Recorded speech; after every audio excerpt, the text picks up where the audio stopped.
अंजनी पुत्र महाबली हनुमान की जय। हरे कृष्णा, ओम नमः शिवाय। आज मंगलवार के दिन सुनिए पौराणिक एवं प्रचलित संपूर्ण कथा और आरती। इस कथा के सुनने से भगवान भक्तों पर सभी प्रकार के मनवांछित फल की प्राप्ति होती है। तो आज मंगलवार के दिन सुनिए संपूर्ण कथा। बोलिए भगवान हनुमान जी भगवान की जय। बजरंगबली अंजनी पुत्र महाबली की जय। व्यास जी कहे, एक बार नैमी शरण तीर्थ में 88,000 मुनि एक तित्र होकर सूत जी से पूछने लगे, हे महामुनि, आपने अनेक पुराणों की कथा सुनाई है, अब कृपा करके हमें ऐसा व्रत और उनकी कथा बताइए जिनके करने से संतान की प्राप्ति हो तथा मनुष्य के रोग शोक अग्नि शराप दुख इत्यादि से भय दूर हो जाए। कलयुग में सभी जीवों की आयु बहुत कम है। इस पर यदि उन्हें रोग चिता से कष्ट लगने लगे तो फिर हरि विष्णु की चरण में अपना ध्यान कैसे लगा सकता है। सूत जी कहे, हे मुनि, आपने लोक कल्याण के लिए बहुत ही उत्तम बात पूछे हैं। एक बार युधिष्ठिर ने भगवान श्री कृष्ण से लोक कल्याण के लिए ही यही प्रश्न किए थे।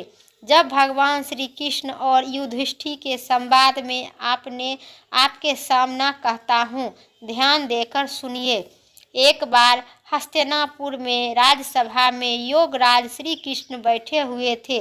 तब युधिष्ठिर ने भगवान श्री कृष्ण से प्रश्न किए, हे प्रभु नंदन गोविंद, आपने मुझे अनेक कथा सुनाई है, आज कृपा करके कोई ऐसा व्रत और कथा सुनाइए जिसके करने से मनुष्य रोग चिंता तथा भय से मुक्त हो तथा उसे पुत्र की प्राप्ति हो। हे प्रभु, बिना पुत्र के मनुष्य का जीवन व्यर्थ है, यह नरगामी होती है। पुत्र के बिना मनुष्य के तीर्थ से छुटकारा कभी नहीं हो सकता है और न ही पुण्य नरक में उद्धार हो सकता है। अतः पुत्रदायक व्रत आप बताइए। भगवान श्री कृष्ण कहे, हे राजन, एक बार एक प्राचीन इतिहास सुनाता हूँ, आप उसे ध्यान पूर्वक सुनिए। कुंडलपुर नामक एक नगर था। नगर में नंदन नामक एक बुद्धिमान ब्राह्मण रहता था। उनका गुजारा जैसे तैसे चल जाता था, परंतु बहुत ही दुखी रहता था क्योंकि उसे कोई संतान नहीं थी। उनकी पत्नी सुदंता पतिव्रता थी। वह भक्ति पूर्वक श्री हनुमान जी की आराधना करती थी और मंगलवार के दिन व्रत करके अत्यधिक भोजन कर हनुमान जी के भोग लगाते थे। बाद में स्वयं भोजन करती थी।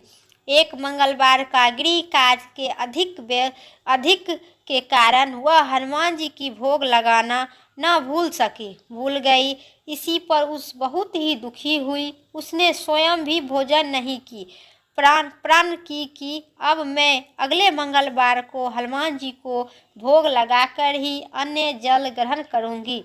ब्राह्मणी सुदंता प्रतिदिन भोजन बनाती थी, श्रद्धा पूर्वक पति को खिलाती थी, परंतु स्वयं भोजन ग्रहण नहीं करती थी और मन ही मन श्री हनुमान जी की आराधना करती थी। इसी प्रकार 6 दिन तक ब्राह्मणी सुदंता को अपने प्रण के अनुसार भूखी प्यासी निहार रही, परंतु 7वें दिन मंगलवार को वह प्रातः काल बेहोश होकर गिर पड़ी।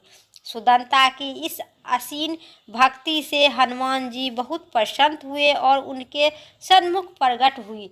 बोला, सुदंता, मैं तेरी भक्ति से बहुत प्रसन्न हूँ, तू उठ और वर मांग। सुदंता ने अपने आराधना देव इष्ट देव श्री हनुमान जी को अपने समक्ष पाकर आनंद से विरह को उनके चरण में गिर पड़ी और हे प्रभु, मेरे कोई संतान नहीं है, कृपा करके मुझे संतान प्रदान करे। श्री हनुमान जी ने कहे, तेरी इच्छा पूर्ण होगी, तेरे यह एक कन्या उत्पन्न होगी, उसके अष्टतंग प्रतिदिन सोना चांदी देगी। इसी प्रकार वर देकर हनुमान जी अंतर्ध्यान हो गए। ब्राह्मणी सुदंता बहुत ही हर्षित हुई। उनके यह समाचार अपने पति को जाकर कहे। ब्राह्मण देव कन्या को वरदान सुनकर कुछ दुखी हुई, परंतु सोना मिलने की बात सुनी तो बहुत ही प्रसन्न हुई। विचार की कि ऐसी कन्या के साथ मेरा निधनता भी समाप्त हो जाए। हनुमान जी की कृपा से वह ब्राह्मणी गर्भवती हुई और 10वें महीने में उसने एक सुंदर कन्या का जन्म दी। यह कन्या अपने पिता के घर में ठीक उसी तरह बढ़ने लगी जिस प्रकार शुक्ल पक्ष की चंद्रमा बढ़ जाती है। यह 10वें दिन ब्राह्मण ने उस बालिका के नामकरण संस्कार करवाए। उसके कुल पुरोहित ने उस बालिका का नाम रत्नबाला रखा। इस कन्या का पूर्ण जन्म में विधि विधान से वे मंगल देव का व्रत किया करती थी। रत्नबाला भी अष्टगंध के प्रतिदिन बहुत सा धन देता था, सोना चांदी देते था। उसी सोना चांदी से नंद ब्राह्मण बहुत ही धनवान हो गए। ब्राह्मणी सुदंता भी बहुत भी अभिमानी हो गई। समय बीतने के साथ रत्नबाला 10 वर्ष के हो चुकी थी। एक दिन सुदंता ने अपने ब्राह्मण से कहा कि बहू और हमारी पुत्री रत्नबाला विवाह योग हो गई है, अतः कोई सुंदर तथा योग्य वर देखकर उसका विवाह करा दीजिए। यह सुनकर नंद ब्राह्मण बोला, अभी तो रत्नबाला बहुत ही छोटी है। वो तो ब्राह्मणी ने कहा, शास्त्र की आज्ञा है कि कन्या 10वें वर्ष तक गौरी, 8वें वर्ष तक गौरी, 9वें वर्ष तक रोहिणी और 10वें वर्ष में कन्या के पश्चात रत्नबाला हो जाती है। गौरी के दान करने से पाताल लोक, रोहिणी के दान करने से वैकुंठ लोक और कन्या के दान करने से इंद्र लोक में सुख की, पति पत्नी और माता पिता की सुख की प्राप्ति होती है। हे पतिदेव, अगर आप रत्नबाला का दान किया जाता है तो वे घोर रत्नबाला को तो घोर नरक की प्राप्ति होगी। इसी पर नंद ब्राह्मण ने कहा, अभी तो रत्नबाला 10 वर्ष के ही है, मैं तो 16 साल की कन्या का विवाह करवाए हैं, अभी जल्दी क्या है। ब्राह्मणी सुदंता ने कहे, आपको लोभ अधिक हो गया है। अगर 11 वर्ष में कन्या का विवाह नहीं होता है तो उसे मासिक धर्म, रक्त का पिता और बड़े भाता को पान करना पड़ता है। और शास्त्र में कहा गया है कि यदि माता पिता और बड़े भाई रत्नबाला कन्या को देखते हैं तो वो नरक के गमी होते हैं। नंद ब्राह्मण ने कहे, ठीक है, मैं कल योग वर की तलाश में अपना दूत भेजूंगा। दूसरे दिन ब्राह्मण ने दूत को बुलाया और कहा, मेरी कन्या जैसी सुंदर वैसे ही सुंदर वर के लिए तलाश करो। दूत स्वामी की आज्ञा पाकर वर के खोजने के लिए चल पड़ा। अनेक नगर घूमने के बाद उसने पपाई नगर में एक सुंदर ब्राह्मण युक्त को देखा। यह बालक, जिनका नाम रमेश्वर था, बहुत ही गुणवान था। दूत ने सुंदर गुणवान ब्राह्मण पुत्र के बारे में अपने स्वामी को पूर्व विस्तार से कहा। ब्राह्मण नंद को भी रमेश्वर बहुत अच्छा लगा और फिर एक शुभ मुहूर्त में विधि पूर्वक रमेश्वर को कन्या का दान करके ब्राह्मण ब्राह्मणी संतुष्ट हो गए। परंतु ब्राह्मण नंद के मन में लोभ समाया हुआ था। उसने रत्नबाला को कन्या दान तो कर दिया था, परंतु वह बहुत ही खिलाफ था। उसे विचार किया कि रत्नबाला जब ससुराल चली जाएगी, इससे जो सोना मुझे मिलता है वह आगे नहीं मिलेगा। मेरे पास तो जो धन था कुछ तो इसके विवाह में खर्च हो जाएंगे और जो कुछ शेष बचेगा वह तो कुछ दिन में के पश्चात समाप्त हो जाएगा। मैं इनका विवाह करके बड़ी ही भूल की हूँ। इसके विचार किया कि अब कोई ऐसा उपाय करूँगी जो रत्नबाला मेरे घर में ही बनी रहेगी। लोभ रूपी राक्षस ब्राह्मण नंद के मस्तक पर छाया रहा था। रात भर सैया पर बेचैनी से करवट करवट बदल रहे थे। बदलते बदलते उसने एक चाकू का निर्माण किया। उसने विचार किया कि रत्नबाला का पति रमेश्वर उसे अपने घर वापस ले जा रहा होगा, तो वह मार्ग में उनका वध करवा देंगे और अपनी पुत्री को अपने घर वापस ले आएंगे, जिससे नियमित रूप से उसे सोना भी मिलता रहेगा और समाज में कोई मनुष्य उसे दोष भी नहीं दे सकता है। प्रातः काल हुआ। नंद ब्राह्मण और उनकी पत्नी सुदंता अपने जमाता तथा पुत्री के बहुत सारा धन देकर विदा किया। रमेश्वर अपनी पत्नी रत्नबाला को लेकर अपने नगर को तरफ चले गए। ब्राह्मण नंद ने महालोभ के भूत में पाप पुण्य के विचार भी भूल चुका था। अपने भयभीत चाकू का निर्माण करके कार्य रूपी देने के लिए उसने अपने दूत को मार्ग में अपने जमाता का वध करने के लिए पहले से ही भेज दिया था। दूत का मार्ग में छिपकर बैठ गया और जैसे ही रमेश्वर उसके पीछे स्थान पर पहुंचा, ब्राह्मण के दूत ने स्वामी के आज्ञा का पालन करते हुए रमेश्वर का वध कर दिया। इसके पश्चात यह समाचार ब्राह्मण तक पहुंचा तो अपने जमाता के वध का समाचार का प्राप्त कर नंद ब्राह्मण उस स्थान पर पहुंचा और रुदन करते रहे। अपनी पुत्री से बोले, पुत्री, मार्ग में लुटेरे ने तेरे पति का वध कर दिया है। भगवान की इच्छा के आगे किसी को कोई बस नहीं चलता है। अब तू घर चल, वहाँ रहकर शेष जीवन व्यतीत करना। जो भाग में लिखा होगा वही होता है लेकिन होगा। और अपने पति की काल मृत्यु के रत्नबाला बहुत दुखी हुई थी। करुणारुतन से रुद रही थी और वह अपने पिता से बोली, हे पिताजी, इस संसार में मैं इस स्त्री का पति नहीं हूँ जिनका जीना व्यर्थ है। मैं अपने पति के साथ ही अपने शरीर जला दूंगी और सती होकर अपने इस जन्म को माता पिता के नाम के साथ सास ससुर के यश फैलाऊंगी। यह ब्राह्मण नंद अपनी पुत्री रत्नबाला के वचन को सुनकर अबक रह गया। वह विचार करने लगा, मैंने व्यर्थ में ही जमाता का वध अपने सिर पर लिया है। रत्नबाला अपने पति के साथ अपने प्राण त्यागने के तैयार है। मेरे तो दोनों तरफ का मार्ग हो गया। धन तो अब मिलेगा नहीं। जमाता का वध का पाप फलस्वरूप यमना भी भुगते पड़ेगी। यह सोचकर बहुत दुखी हुई। रमेश्वर की चिता रचाई गई।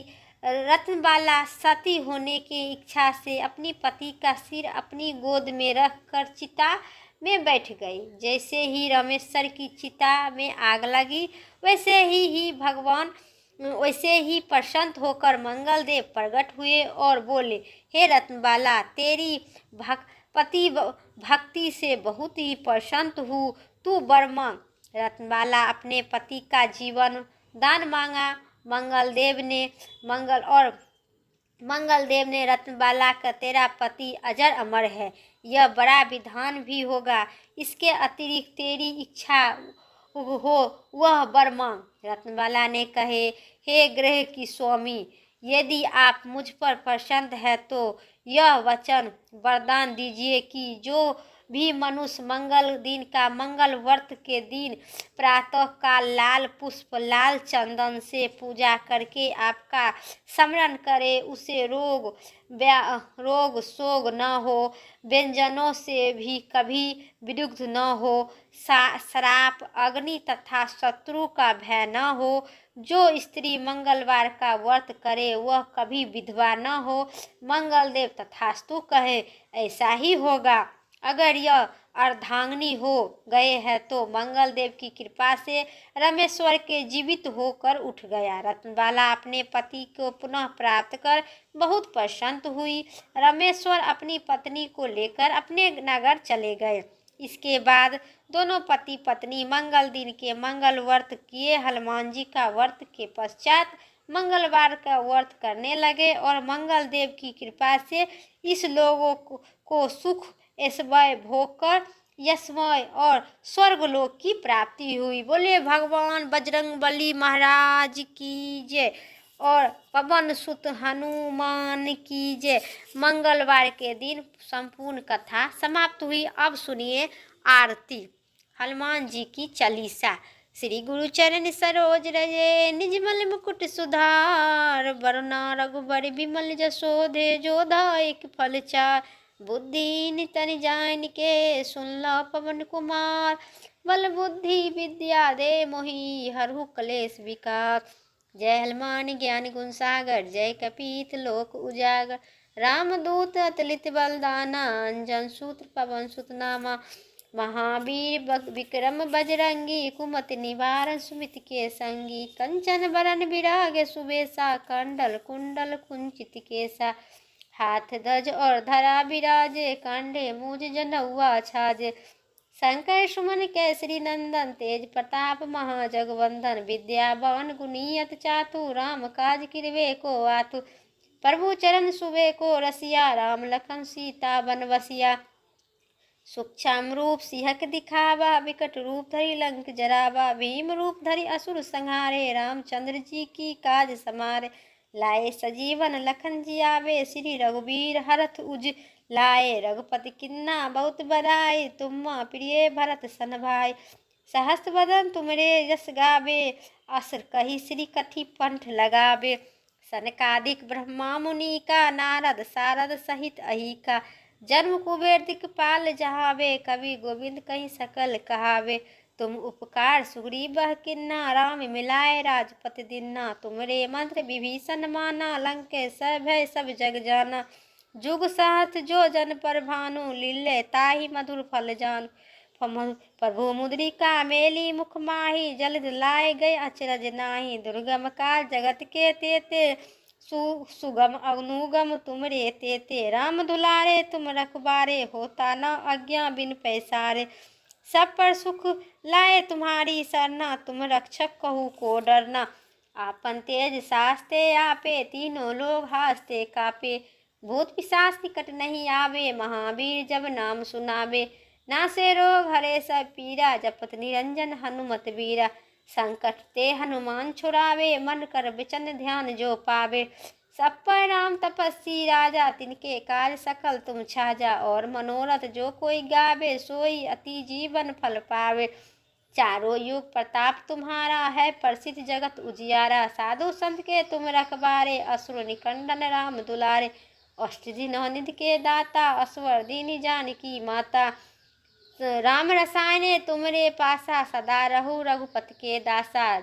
जन्म जन्म के तुम बिसरावे, अंत काल रघुपुर पुर जाई। जहाँ जन्म हरि भक्त कहावी, और देवता चिंता न दाई। हनुमत सोई सर्व सुख कराई, संकट कटे मिटे सब पीरा। जो सुमरे हनुमत बलवीरा, जय जय जय हनुमान गुसाई। कृपा करो गुरुदेव के नाई, जो सतबार पाठ कर कोई। छोटे बंद महासुख होई, जो यह पढ़े हनुमान चालीसा। सोई सिद्धि गौरी सीकी, तुलसीदास सदा हरि चेरा। कीजे नाथ हृदय महादेरा, पवनी तनय संकट हरन। मंगल मूरत रूप, राम लखन सीता सहित। हृदय वसंतपुर सूप। सियावर रामचंद्र की जय, अयोध्या राम लला की जय। जय जय श्री सीताराम। अब सुनिए हनुमान जी के चालीसा के बाद हनुमान जी की आरती। आरती कीजे हनुमान लला की, दुष्टि दलन रघुनाथ कला की। जाके बल से गिरिधर कांपे, रोग सोग जाके निकट न आवे। अंजनी पुत्र महाबलदाई, संतन के प्रभु सदा सहाई। देवीरा रघुनाथ पठाई, लंका जाय सिया सुध लाए। लंका सो कोट समुद्र सिखाई, जातक पवन सुत बार न लगाई। लंका जाई असुर संहारे, सिया रामचंद्र के काज सम्हारे। लक्ष्मण मूर्छित पड़े सहकारे, अग्नि सजीवन प्राण उजारे। पोठिक पताल तोई जन्म कराए, अहिरा बन के भुजा उखाड़े। बाएं भुजा असुर दल मारे, दाएं भुजा संतन सत्कारे। सुर नर मुनि जन आरती उतारे, जय जय जय हनुमान उचारे। कंचन थाल अगर कपूर ले छाई, आरत कीजिए करत अंजना माई। जो हनुमान जी की आरती गावे, बस बैकुंठ पदम पद पावे। लंका विध्वंस किन्ना रघुराई, तुलसीदास प्रभु कर कराई। तुलसीदास प्रभु कराई। ये आरत कीजिए हनुमान लला के, दुष्ट दलन हनुमान करा के। वे बजरंग बली हनुमान की जय। हनुमान जी की, बजरंग बली की और हनुमान जी की संपूर्ण कथा आज मंगलवार के दिन संपूर्ण कथा और आरती समाप्त हुई। हम उम्मीद करते हैं मेरा वीडियो पसंद आई। चैनल पर नए हैं तो लाइक करके सब्सक्राइब कीजिएगा। कमेंट में जय श्री राम जरूर लिखिए और आपकी सब्सक्राइब से मेरी वीडियो के नोटिफिकेशन सबसे पहले आप सभी तक जल्दी पहुंचे। इसीलिए मेरे चैनल पर इसी टाइप के धर्म कर्म और शास्त्र से वीडियो हमें अपलोड करते हैं। तो इस चैनल के अभी तक सब्सक्राइब नहीं किए हैं तो ज़रूर सब्सक्राइब करके और बेल आइकन प्रेस करें। जहां से वीडियो देखते हैं अपना कमेंट में बॉक्स में ज़रूर नाम लिखिए। फिर नेक्स्ट वीडियो लेके आते हैं, तब तक के लिए जय श्री राम, राधे राधे।